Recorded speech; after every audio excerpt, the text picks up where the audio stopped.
Aujourd'hui, on va parler d'un sujet qui peut t'éviter de perdre beaucoup d'argent avant même d'investir. Parce que quand on parle d'investissement dans des entreprises non cotées, la plupart des gens pensent que le vrai risque, c'est de tomber sur la mauvaise entreprise. Mais très souvent, l'erreur arrive bien avant. Elle arrive au moment où tu dis oui trop vite. Au moment où tu te laisses convaincre par une personne, par une histoire ou par une opportunité qui a l'air évidente mais qui en réalité ne l'est pas vraiment. Les mauvaises décisions, elles viennent rarement d'un manque d'intelligence. Elles viennent surtout d'un manque de méthode. Et dans cette vidéo, on va voir les 6 erreurs les plus fréquentes dans l'investissement non coté et comment les éviter concrètement. Et avant de continuer, n'hésite pas à t'abonner si tu souhaites avoir plus de contenu concernant l'investissement non coté. Et n'hésite pas à réagir en commentaire si tu as des questions, des remarques, des critiques. On est là pour ça. Alors, l'erreur numéro 1, c'est investir avec l'affect. C'est l'erreur la plus humaine. Tu connais la personne, c'est un ami, un proche, quelqu'un de ton réseau, un dirigeant que tu trouves brillant, et sans t'en rendre compte, tu n'analyses plus une entreprise. Tu réponds à une personne. Tu veux l'aider, tu veux y croire, tu veux faire partie de l'aventure. On est tous passés par là en réalité. Tous ceux qui ont tenté d'investir en non-coté ont déjà réfléchi à le faire avec quelqu'un de sa famille, etc.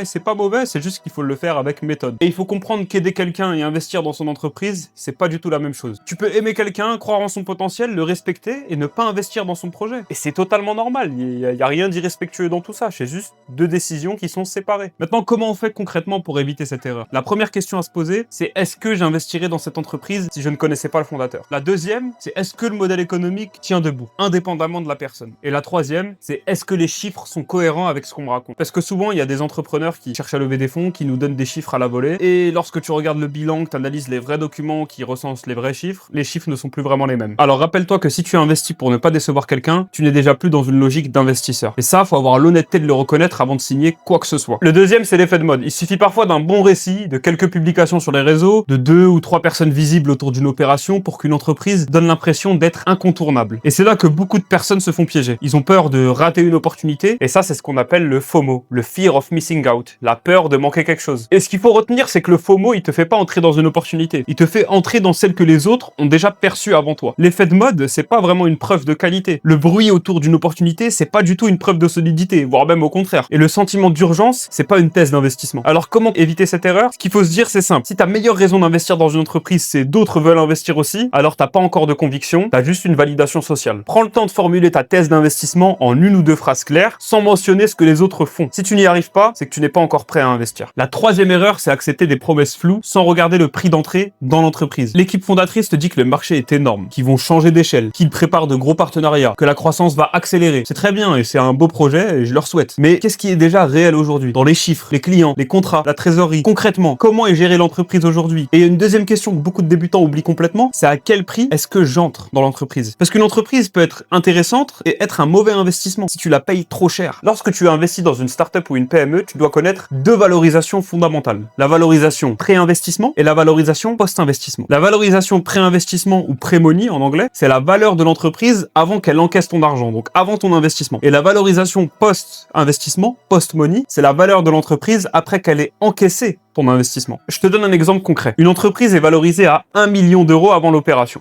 Tu mets 100 000 euros.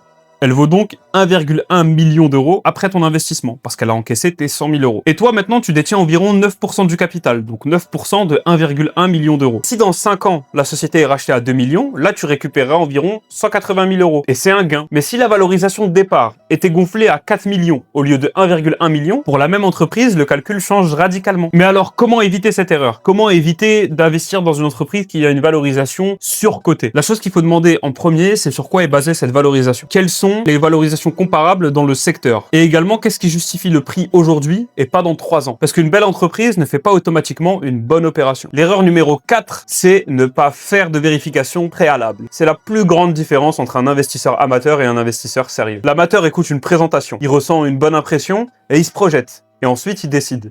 L'investisseur sérieux, lui, il vérifie. Et la vérification préalable, c'est tout ce que tu examines avant d'investir. Ça peut être par exemple les statuts, la répartition du capital de l'entreprise actuelle, les comptes de l'entreprise, sa trésorerie, les dettes, les contrats importants, les éventuels litiges, la dépendance à un gros client, la réputation des fondateurs également. Par ailleurs, il faut aussi regarder si l'entreprise, elle dépend trop du dirigeant, si la rentabilité, elle est récurrente, ou si toute l'activité repose sur des relations personnelles difficiles à transmettre. Parce que dans l'investissement non coté, la règle est simple. Si tu ne vérifies pas, tu ne sais pas en réalité. Et si tu ne sais pas, tu ne peux pas pas vraiment investir. Tu paries seulement. Mais alors, comment éviter concrètement cette erreur? Déjà, il faut faire une checklist minimale avant chaque opération de tous les documents que tu dois vérifier. Par exemple, le CABIS, les bilans des 3 dernières années, la répartition du capital, le pacte d'actionnaires, la situation fiscale et sociale. Et si l'entreprise refuse de te communiquer ces informations, c'est déjà une réponse. Il faut déjà, je pense, stopper dès maintenant. L'erreur numéro 5, c'est oublier la sortie. Et c'est probablement l'erreur la plus sous-estimée. Beaucoup de gens réfléchissent à l'entrée, combien investir dans quelle entreprise, à quelle valorisation, etc. Mais ils oublient la question la plus importante. Comment est-ce que je récupère mon argent? Dans une entreprise non cotée, ton argent n'est pas liquide. Tu ne peux pas revendre du jour au lendemain. Il faut un scénario de sortie. Potentiellement un rachat de l'entreprise par une autre entreprise ou par un fonds d'investissement, une acquisition, une revente de parts. Et parfois, il n'y en a pas. Tu peux voir une entreprise progresser, une valorisation monter sur le papier